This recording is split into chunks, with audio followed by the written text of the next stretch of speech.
All right, this is Mr. Gillum, and today we're looking at the independent practice answer key. So if you didn't do this in your book yet, you should have done it before watching this video.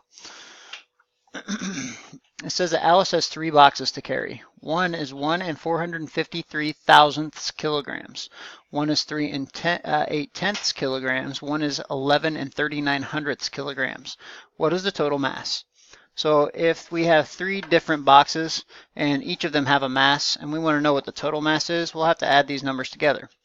The basic algorithm would be just adding all the decimals together vertically and making sure those are aligned so that we're only adding with thousands, hundreds with hundredths, tenths with tenths.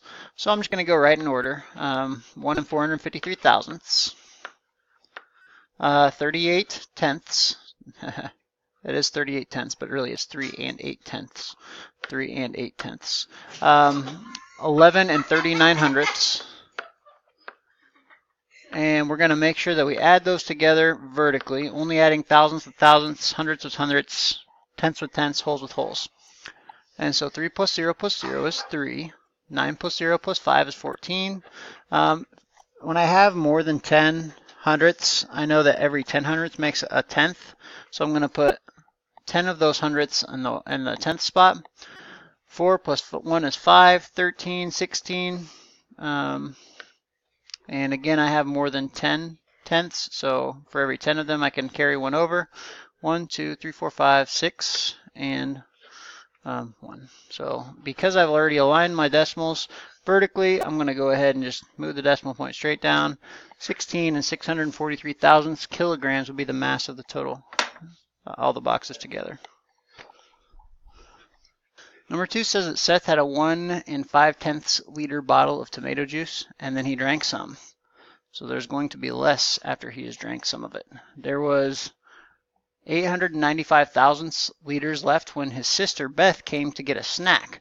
How much did Seth drink? Now, really, I would say that when his sister Beth came to get a snack, that really is not pertinent information to solve this problem.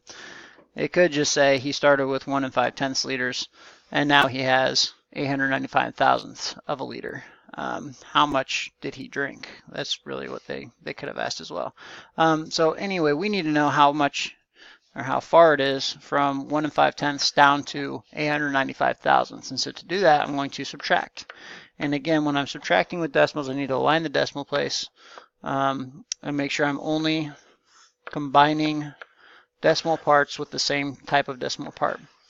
The reason they put this question specifically on your independent practice is because there's going to be some double borrowing going on. Some of you may learn double borrowing. Some of you may learn just regular borrowing in this situation. I want to take 5 away from 0, but I can't do that because 0, it's going to bring me down to the next thousandth.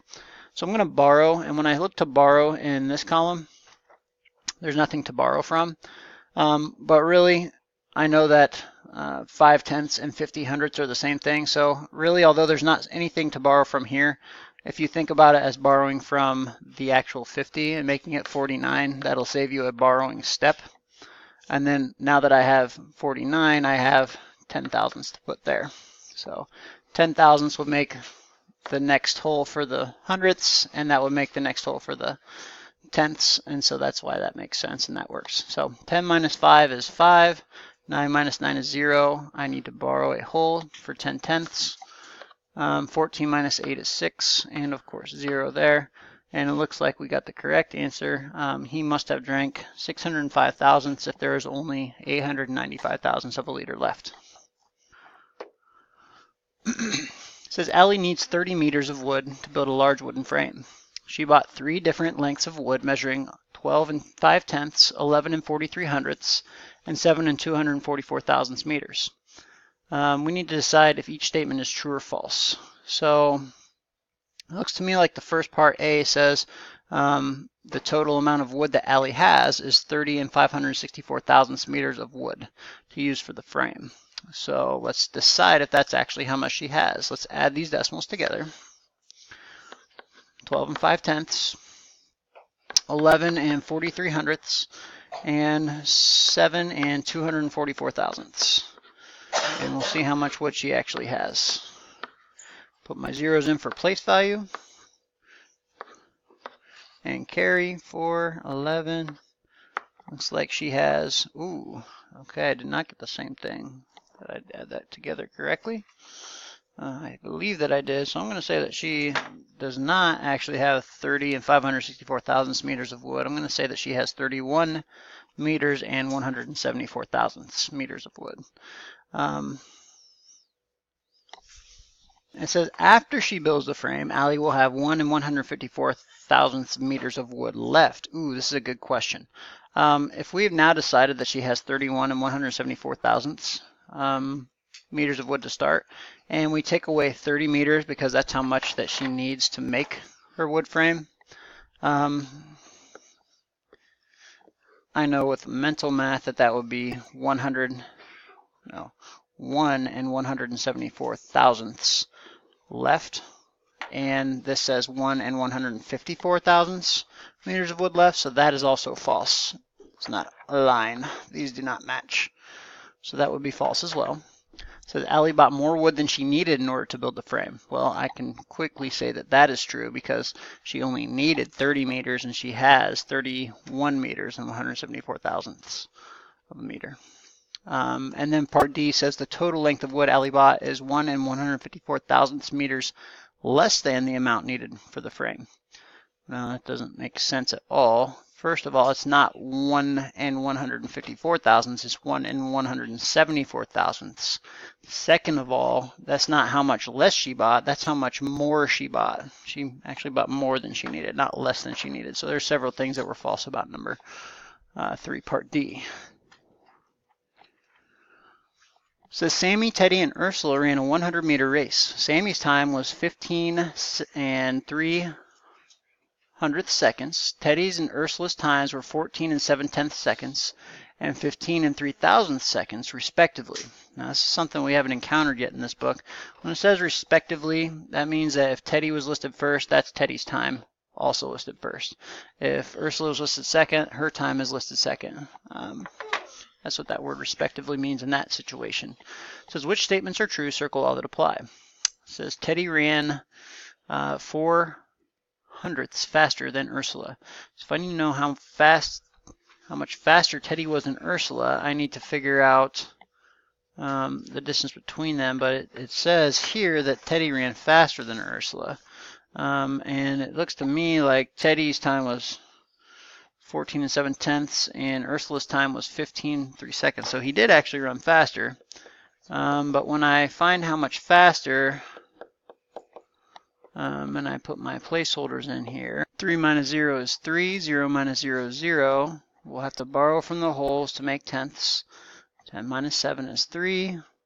Carry our decimal down. And it looks like he was actually only 303 thousandths faster than her. So he was much faster than that, so that would not be true. It also says that Teddy came in 3rd place. Well, I don't agree with that at all, because if I put their times in order from fastest, which in this case would be the lowest number, not the greatest number, Teddy would actually have came in 1st place because he ran in the shortest amount of time, the same distance as the other two did. So because he has the shortest time for the same distance, that means he was faster. Ursula ran 27 thousandths faster than Sammy. Okay, well, Ursula and Sammy, that would be this guy and this guy. Oh, so we got to figure out, okay, 15 and 3 hundredths, and we're going to subtract 15 and 3 thousandths. Now, for those of you that don't understand the value of 0, the only zeros that you don't have to write are after the number, because if these zeros didn't matter, you would think that maybe 15 and 3 hundredths minus 15 and 3 thousandths would be 0, but you're going to see that it is not. We're going to have to borrow from the hundredths. 10 minus 3 is 7, 2 minus 0 is 2, 0, 0. Looks to me like 27 thousandths is how much faster Ursula was than Sammy, and that is exactly what it says, so that is correct. It also says the time between the slowest and fastest run was 33 tenths of a second, so it looks to me like the slowest run was Sammy, because she is at 15 and 3/10, and the fastest run was Teddy at 14 and 7/10. Let's figure out how much distance is between those two times.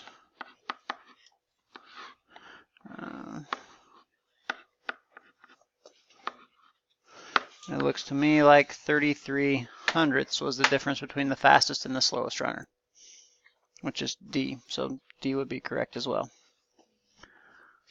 Number 5 said that Kay was trying to triple a salsa recipe. Her recipe for one batch called for 1 and 232 thousandths milliliters of red hot pepper sauce. Yeah, you don't want to mess that up. So she thought she added 3 of that amount for 3 batches.